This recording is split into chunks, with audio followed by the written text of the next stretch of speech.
하나님께서 6일 동안 세상을 창조하시고 제7일째 되는 날 쉼을 가지셨습니다.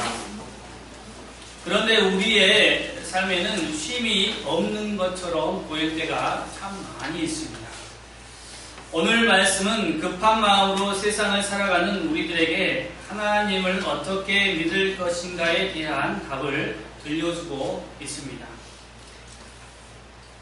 오늘 본문을 보면은 하나님께서 이제 이스라엘을 애굽에서 내가 건져내겠다라는 분명한 약속의 말씀을 모세에게 들려주었고, 모세하고 하나님과의 대화하는 장면에서 하나님은 이스라엘 백성들을 애굽에서 금방이라도 끄집어내서 적과 꿀이 흐르는 가나안 땅으로 인도할 것 같았습니다만은 이 모세와 아론이 바로 왕을 만난 후에 실패하였습니다.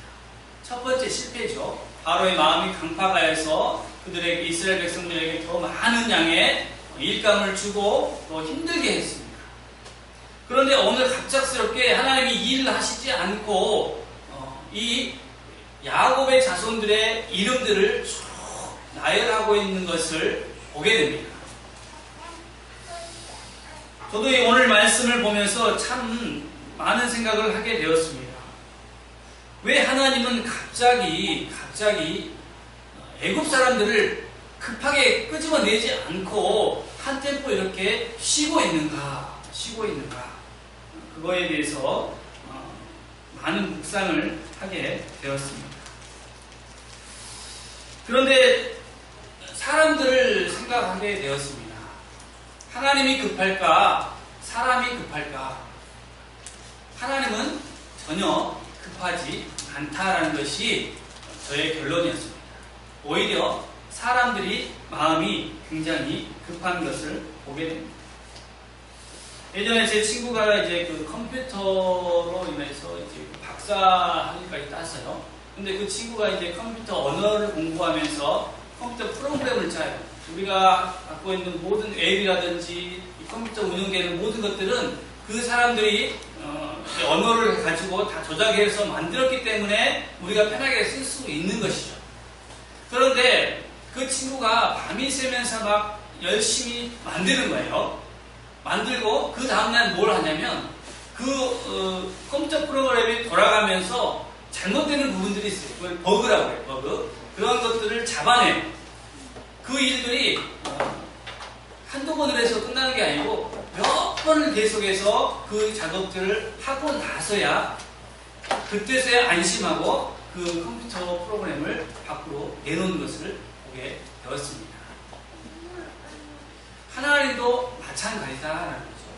하나님께서 이 애굽이라는 나라에서 이스라엘 백성들을 끄집어내기 위해서 하나님은 이 애굽 사람뿐만 아니라 이스라엘 사람들을 다루고 계신다. 우리가 하나님을 믿으면서 금방 뭐든지 다 될 것 같지만 그렇지 않은 이유는 여러분 한 사람 한 사람을 하나님께서 다루신다라는 거예요. 어떻게 다루시냐? 하나님 앞에 순종하고 하나님의 백성으로서의 삶을 살도록 하기 위하여서 다루시고 있다라는 것이죠. 그래서 우리는 너무 급한 나머지 하나님의 뜻을 잘 모른 채 내 생각대로 살 때가 너무 많다라는 것입니다. 그리고 내 방식대로 모든 문제를 해결하려고 하는 그러한 때가 굉장히 많다라는 것이죠. 이 부산에 가면 해운대라는 해변이 있잖아요. 한 번도 가보지 않았는데 뉴스에서 보기에를 거기에 가면은 파도가 왔다 갔다 하잖아요. 근데 파도가 왔다 갔다 하는 중에 어안류라고 파도가 오고 있는데 중간에 물이 쫙 빠져나가는 길이 있어요. 그 길에서 헤엄을 치다가 잘못하면은 수백 미터까지 이렇게 떠내려가는 겁니다. 떠내려가서 잘못하면 사람이 죽을 수도 있어요. 한 해에 수백 명이 그 어안류에 떠내려가서 구조를 받는 그런 상황이에요. 그리고 몇 명 정도는 죽어요. 그런데 며칠 전에 뉴스를 보게 되었습니다. 어떤 뉴스를 보게 되었냐면 어떤 젊은 청년이 학생인데 그 어활루에 떠내려가게 됩니다. 떠내려갔는데 30분 동안을 떠내려갔어요. 그래서 둥둥둥둥 떠다니다가 사람들이 발견하고 그 청년을 구조했어요. 어떻게 해서 30분 동안 네가 바다에서 살 수 있었느냐? 사람들도 깜짝 놀라는 거죠. 30분 동안 바다에서 둥둥둥 떠 있는 거예요. 구명조끼를 입지 않는 채 떠 있었어요. 어떻게 했냐? 생존 수영법이라는 것이 있어요. 무엇이냐면 얼굴을 하늘을 향하여서 들고 온 몸을 쫙 펴지 힘을 쫙 빼야 돼요. 힘을 빼는 게 관건입니다. 그렇게 힘을 뺀 채로 30분 동안 버틸 수 있었다는 거예요. 만약에 그 친구가 자기 살겠다고 헤엄쳐서 육지로 막 헤엄쳤다면 그는 빠져 죽었을 거예요. 왜요? 힘이 빠졌어. 구조 받기도 전에 빠져 죽었는데 힘을 빼고 그렇게 하늘을 바라보면서 누워 있었다는 거예요. 그것을 생각하면서 맞다, 우리의 인생도 이와 같다라는 겁니다. 내가 인생을 살려고 발버둥 치면 칠수록 내 힘만 빠지고 내가 건짐을 받지 못하는구나. 하늘을 향하여서, 하나님을 향하여서 내 온 사지를 쫙 펴고 힘을 뺄 때에 그때 우리가 살 길이 열리는구나. 오늘 하나님께서 우리에게 사람들의 이름을 쭉 나열해서 설명하지만 지금은 하나님께서 그것을 통하여서 우리 모두에게 쉼을 허락하고 있다라는 것을 봐야 하는 것입니다. 간단히 말해서 오늘 말씀은 그냥 읽으면 돼요. 누가 누구의 아들이 누구고 누구의 아들이 누구고 이게 읽으면 되는데 전체적인 이 하나님의 말씀을 보면은 흐름이다. 흐름. 급하게 가시다가 쉬시고 또 이제 다음에 보면은 하나님께서 일하십니다. 능력의 하나님께서 일하십니다. 그러니까 여러분도 인생을 급하게만 살지 마시고 급하게 살다가 어느 순간은 또 쉬셔야 돼요. 쉬고 회복해야지 강하고 힘있게 살아날 수가 있는 것입니다. 그것이 오늘 하나님께서 첫 번째 우리에게 말씀해 주시는 메시지입니다. 두 번째로 오늘 말씀은 모세와 아론의 족보에 대해서 자세히 설명합니다. 그런데 하나님께서 말씀 속에서 우리에게 던지는 두 번째 메시지가 무엇이냐면 바로 누구나 사람들에게는 뿌리가 있다라는 거예요. 그 뿌리는 뭡니까? 내가 이 세상에 갑자기 나타난 것이 아니고 누군가의 자녀로 이 땅에 태어났고 내 위에는 누군가가 있다라는 겁니다. 그러면 하나님은 우리에게 무엇을 가르쳐 주냐 하면은 겸손함을 가르쳐 주는 것입니다. 겸손함. 여러분, 우리가 스스로 있는 것이 절대 아니다.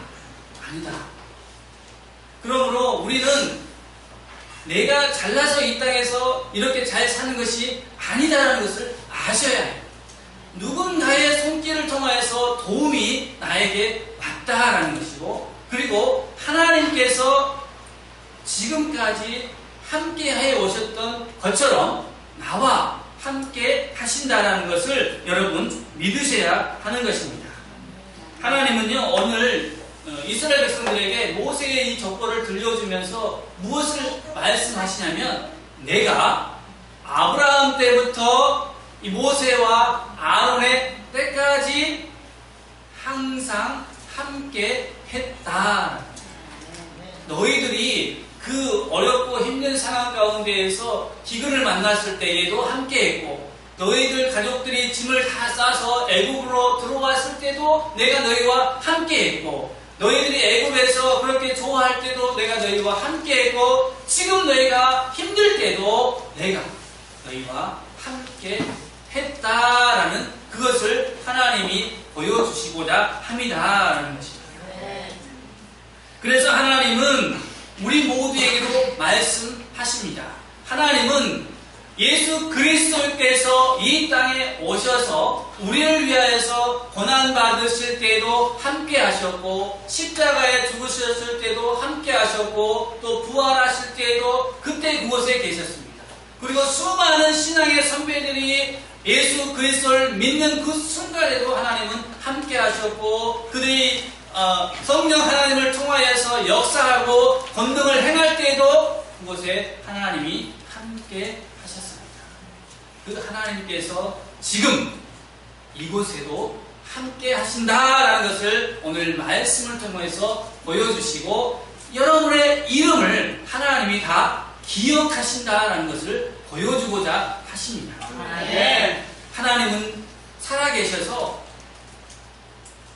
지금도 역사하시는데 여러분의 삶들을 다 인도하고 있습니다. 인도하시되 멸망으로 인도하는 것이 아니라 생명으로 인도하고 젖과 꿀이 흐르는 가나안 땅으로 여러분의 삶을 다 인도하고 있습니다. 그런데 왜 우리가 그 하나님의 역사 가운데 서지 못하는가? 왜 우리는 그 하나님을 경험할 수 없는가? 그것은요, 우리가 하나님 앞에 우리를 내어드리지 못하고 내 고집과 내 뜻과 내 생각과 내 능력이 하나님과 맞서는 상태에 있기 때문에 하나님의 것을 내가 맛볼 수가 없는 것입니다. 여러분, 이제 하나님께 여러분의 마음의 길을 열어주시기 바랍니다. 여러분의 인생 가운데에서도 하나님께 여러분의 길들을 열어주십시오. 여러분의 능력이 아니고 여러분의 생각과 뜻이 아니고 하나님의 지혜대로 하나님의 능력대로 여러분들의 인생이 열려지기를 원하신다면 하나님께 맡겨 드리시기 바랍니다. 하나님은요, 그냥 일하시지 않고 사람들을 통하여서 일하고 계십니다. 오늘 말씀은 사람들의 이름이 쭉 나야 되지만 하나님은 내가 이런 사람들을 통하여서 일한다라는 것을 또한 보여주고 있다는 것이에요. 또 하나님께서는 예배하는 자들을 찾으셔서 그들을 불러 모으신다라는 것이죠. 누가 찾는다고요? 하나님이 예배하는 자들을 찾으신다라는 것도 명심하시기 바랍니다.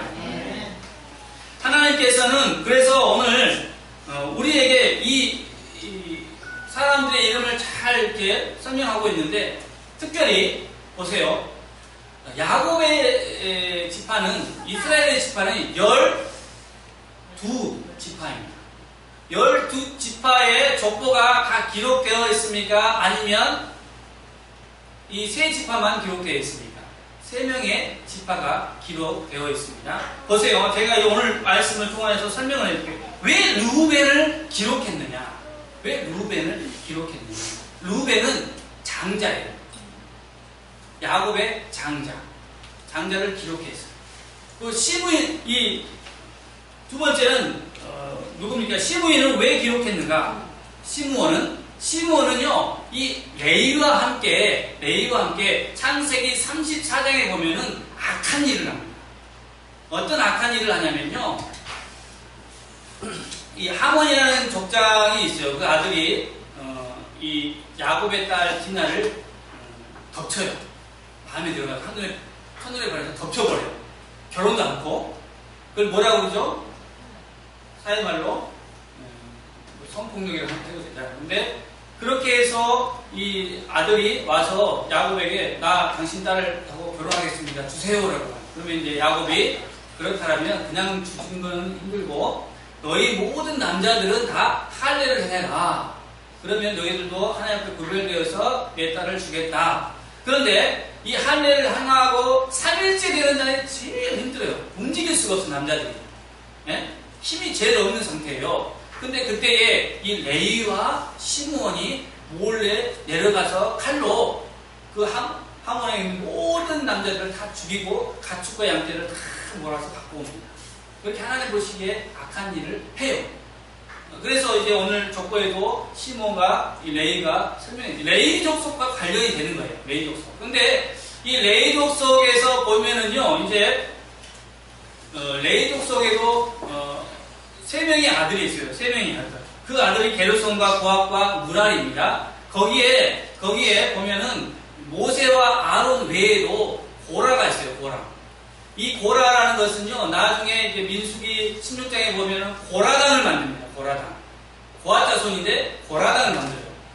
이 고라당을 만들어서 루벤 자손과 함께 연합을 해요. 250명이 연합을 해서 이제 모세와 아론을 대하여서 반기를 듭니다. 너희가 어떻게 우리 총회에서 우두머리냐?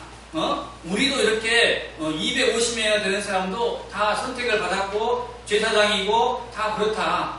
우리와 너희가 뭐가 다르냐라고 합니다. 그래서 너희가 그 자리에서 내려와라. 그때 모세가 하나님 앞에 기도했을 때에 이 250명이 그 아침에 땅이 갈라져서 그들을 다 삼켜버리는 역사가 일어나죠. 거기에 나오는 고라당이 또 나옵니다. 고라당이 나옵니다. 그러니까 오늘 말씀을 보면요, 하나님이 기록한 가운데에 사람들의 이름은 쭉 있지만 좋은 사람도 있고 안 좋은 사람도 있다라는 것입니다. 그리고 아론의 자녀 중에 나답과 아비후가 나옵니다.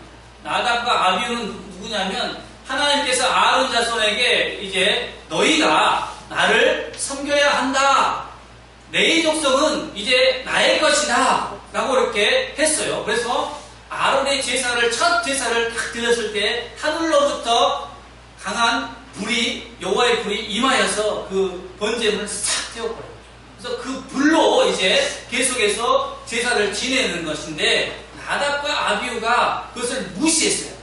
무시하고 다른 불을 가지고 와서 제사를 딱 지낼 때에 하나님이 그 불을 향하여서 나답과 아비후를 삼켜버렸어요. 무슨 교훈이냐? 무슨 교훈? 교회에도 첫 번째로 좋은 하나님의 백성이 있는가 하면은 안 좋은 하나님의 백성이 끼어있다. 그건 예수님이 말씀하셨죠. 가라지 비유를 통해서 말씀하셨다는 거예요. 네? 또 두 번째로는 뭐냐면 다른 불에 대해서 얘기해요. 다른 불. 이거는요 바울 사도 때의 얘기가 나옵니다. 다른 복음을 전하는 자는 저주를 받을 것이다. 그 말씀이 이미 이때에 이루어졌다는 거예요. 하나님의 거룩한 불을 통해서 예배를 드리고 제사를 드려야 되는데 자기 생각이 옳은 대로 그냥 아무런 불이나 갖다가 하나님 앞에 제사를 드렸을 때에 하나님은 그들을 저주한다. 오늘날도 마찬가지입니다. 예수 그리스도 그 복음을 전하는 교회가 있는가 반면에 예수 그리스도 외에 다른 복음을 전하는 것이 있어요. 그것들을 조심하시기 바랍니다. 곳에 가면은 저주가 있는 거예요. 그것을 오늘 우리 하나님께서 두 번째로 우리에게 들려주는 교훈입니다. 마지막 세 번째 교훈은 무엇이냐? 모세와 아론을 하나님이 선택했다. 뭐 했다고요? 선택. 이거는 하나님의 은혜입니다. 이 모세는 하나님의 선택함을 받지 못했을 때에 어떠한 삶을 살았습니까? 평생 양치기로 끝나버리는 거예요. 제가 미국에 살 때 있었던 일입니다. 미국에 살 때 있었던 일인데요. 어떤 일이 있었냐면, 여러분, 타운하우스라고, 지금 여기 보면은 경기도 광주에 보면 많이 짓더라고요. 타운하우스. 유럽형 집인데 1층은 거실이고 2층은 방이에요. 그래서 사람들이 1층에서는 요리도 해먹고 그냥 TV도 보고 편하게 살다가 밤 되면 어디로 올라가요? 2층으로 저러러 올라가요. 근데 그 타운하우스는요, 공간이 이렇게 1층, 2층 돼 있는데 벽은 옆집하고 붙어 있어요. 이렇게. 조절이 붙어 있어요. 공간 활용하기는 참 좋죠. 근데 이제 저희 또 기숙사인데, 학교 기숙사인데 타운하우스도 돼가지고 딱딱딱딱 붙어 있는데, 제가 살고 옆집에는 미국 사람이 살고 이렇게 살아요. 베란다에 2층 베란다에서 보면요, 처음 들어갔는데 썩은 나무가 큰 썩은 나무가 가지가 우리 베란다까지 쭉 와 있어요. 그래서 거기에 뭐 거미들도 치고 해요. 그래서 처음에 생각하기를 왜 이 미국 사람들은 이 죽은 나무를 안 치우고 어디로 가만히 놔두는가 생각하기를, 야, 미국 사람 참 대단하다. 마음에 그렇게 여유가 있으니 이 죽은 나무도 그냥 놔두고 보는구나. 그런데 나는 성질이 급해서 우리 집에 온 가지 그냥 잘라서 뚝 풀어가지고 버렸어요. 근데 며칠이 지났어요. 며칠이 지나니까 옆집에 있는 미국 친구가 밑에서 뭘 하고 있는 거 보니까 그 죽은 나무 뿌리를 이제 뽑고 있더라고요. 그래서 옳다구나 해서 저도 같이 이제 나무를 뽑았어요. 그러면서 드는 생각은 뭐였냐면, 야, 이 죽은 나무지만 이 나무가 쓰임새가 누구의 손에 쓰이냐에 따라서 달라지겠다라는 그 생각을 하게 됐어요. 만약에 이 나무가 바이올린을 만드는 사람의 손에 탁 댔다면 아름다운 소리를 내는 바이올린이 되었을 것이고, 그리고 배를 만드는 사람들의 손에 탁 이끌림 받았으면 먼 바다를 항해하는 아주 아름다운 배가 되었을 것이고, 그런데 이 나무가 사람을 죽이는 활이 될 수도 있겠구나. 옛날에는 이 나무가 사람의 목을 자르는 단두대도 될 수 있겠구나. 누구 손에 달려냐에 따라서 이 나무의 쓰임새가 사람을 살리기도 하고 또 죽이기도 하는구나. 우리 예수님도 나무에 달려 죽으셨잖아요. 누구의 손에 달리냐에 따라서 달라진다. 여러분, 그래서요, 우리 모두는 하나님 보시기에 똑같은 나무들이었습니다. 그러나 여러분이 자라면서 무엇을 배우고 어떻게 쓰임 받느냐에 따라서 지금 다 각자의 삶이 달라지고 있다는 거예요. 그러나 우리가 달라짐에도 불구하고 하나님의 손에 이끌림 바 되어야 해요. 하나님의 손에 여러분의 인생이 들려야 하는 거죠. 그러면 마치 모세와 아론처럼 크게 쓰임받게 된다. 모세는 80세가 됐을 때에도 양치기였어요. 양치기라는 것은요, 굉장히 낮은 계급입니다. 그러니까 하나님이 모세를 택하여서 이스라엘 백성들을 애굽에서 끄집어내는 그 지도자로 세우지 않았으면 여전히 양치기예요. 두 번째로 아론은 뭐냐? 이 애굽에서 노예 생활하는 노예란 말이죠. 노예. 하나님이 아론을 택하지 않았으면 하나님께 제사 드리는 거룩한 그 임무를 맡지 못하는 거죠. 그저 나이 먹은 노예로서 삶을 마감해야 됩니다. 그런데 하나님이 누구를 택했어요? 모세와 아론. 아무런 이유도 없이 그냥 그들을 선택했다라는 것은요, 하나님의 은혜. 뭐라고요? 네. 하나님의 은혜다. 하나님. 여러분이 여기 이곳에 앉아서 하나님 앞에 예배하고 말씀을 듣는 것 자체가 여러분이 잘나서가 아니고 하나님의 은혜. 오늘 말씀은요, 우리에게 하나님의 은혜를 가르쳐 주고 있습니다. 그것도 두 번이나 하나님이 모세와 아론을 선택했다. 두 번이나 반복하고 있습니다. 이 모세와 아론이 능력이 많은 것 아닙니다. 재산이 많은 것도 아니잖아요. 그죠? 이 모세와 아론이 또 지혜로운 것도 아니에요. 모세와 아론이 흠모할 만큼 잘생긴 사람도 아니고 노래를 잘하는 사람도 아니에요. 하나님이 그저 그를 택했기 때문에 모세와 아론을 통하여서 이제 하나님께서 일하신다라는 것을 두 번이나 반복해서 들려주고 있습니다. 다음 주에는요, 이제 모세와 아론을 통해서 하나님의 일하심을 보게 될 것입니다. 모세와 아론이 하나님의 손에 있기 때문에 하나님이 가라 하면 가고 서라 하면 서고 하면 하나님께서 일하신다는 거예요. 우리도 마찬가지입니다. 인생에 하나님의 음성을 듣고 가라 하면 가고 멈추라 하면 멈추고, 그럴 때 하나님이 여러분의 인생 가운데 역사하셔서 여러분들도 하나님의 인정함을 받게 됩니다. 그래서 많은 사람들이 여러분의 이름도 기억한다. 어떻게 해요? 그 사람은 하나님을 잘 믿은 사람. 그렇게 여러분 기억되시기를 바랍니다. 하나님을 잘 믿으시기 바랍니다. 하나님은 우리를 위한 것이 아니고 모든 일들은요, 다 오직 하나님을 위한 겁니다. 그것을 명심하시기 바랍니다. 그래야 교만하지 않습니다. 나를 위한 것이 아닙니다. 내 삶조차도 누구를 위한 것? 하나님을 위한 것. 그렇게 사실 때에 하나님과 여러분이 만날 수 있고 그 만남 속에서 역사 가운데 기록할 만한 일들이 여러분의 인생 가운데 일어납니다. 목사님, 저는 늦었습니다. 저는 지금 나이가 많습니다. 저는 내가 생각하는 것들이 있습니다. 그렇게 살겠습니다.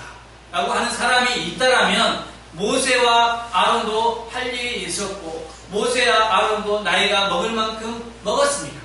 그러나 하나님 앞에는 나이와 그 아무것도 상관없습니다. 하나님이 택하면 예, 아멘 하고 순종하면 그곳에서부터 하나님이 역사하여 주신다는 것입니다. 하나님은요 보통 신이 아니십니다. 우리가 믿는 하나님은 그냥 다른 사람들이 믿는 그런 신이 아니에요. 우리가 하나님의 이름을 입에 올리기조차도 우리는 그렇게 감당할 만한 존재들이 아니라는 얘기예요. 하나님은 거룩하시고 하나님의 우리는 땅이라면 하나님은 하늘이라는 거예요. 하늘과 땅이 어떻게 같을 수 있습니까? 땅이 어떻게 하늘을 우러러볼 수 있냐 말이에요. 그만큼 하나님은 위대하시고 하나님은 전능하신 분이시다. 그 하나님을 여러분이 믿고 있고 또 믿는다면 하나님 앞에 여러분의 인생을 맡기세요. 맡기시기를 바랍니다. 믿음으로 맡기세요. 그러면 이제 하나님이 여러분의 인생을 통하여서 일하실 것이고 여러분이 급하더라도 인내하세요. 기다려야 돼요. 소망이 있다면 인내하셔요. 그러면 반드시 하나님의 이루시는 그 일을 바라보실 수 있을 겁니다. 아브라함은 하나님 앞에 약속을 받았지만 그리고 하나님 앞에 하나님께서 430년 동안 너희 자녀들이 종살이를 할 것이다 라는 약속을 받았지만 그의 인생 가운데는 그것이 없었지만 반드시 하나님은 430년 정확히 지키시고 이스라엘 백성들을 애굽에서 데리고 나오셨다는 것을 우리 모두가 다 기억해야 합니다. 예수님을 보내실 때도 하나님께서는 하나님의 때에 예수님을 보내셨고 예수님이 다시 오신다는 것은 아버지만 안다고 했습니다. 그러므로 우리는 예수님이 다시 오실 그날을 기약하면서 오늘 하루 내일도 그렇게 믿음으로 승리하시기를 주님의 이름으로 축원합니다.